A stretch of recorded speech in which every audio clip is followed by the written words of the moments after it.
We interrupt our regular programming to bring you the following special announcement.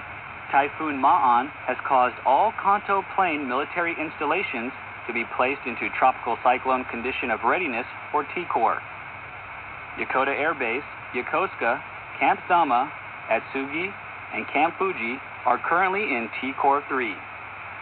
This means destructive winds of 57 miles per hour or greater are possible within the next 48 hours. Initiate general cleanup around your home and work centers. Review the tropical cyclone conditions of readiness checklist inside the U.S. Forces Japan telephone directory and make the necessary precautions.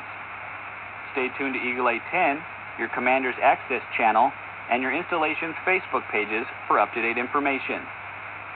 Eagle 810 now rejoins normal programming.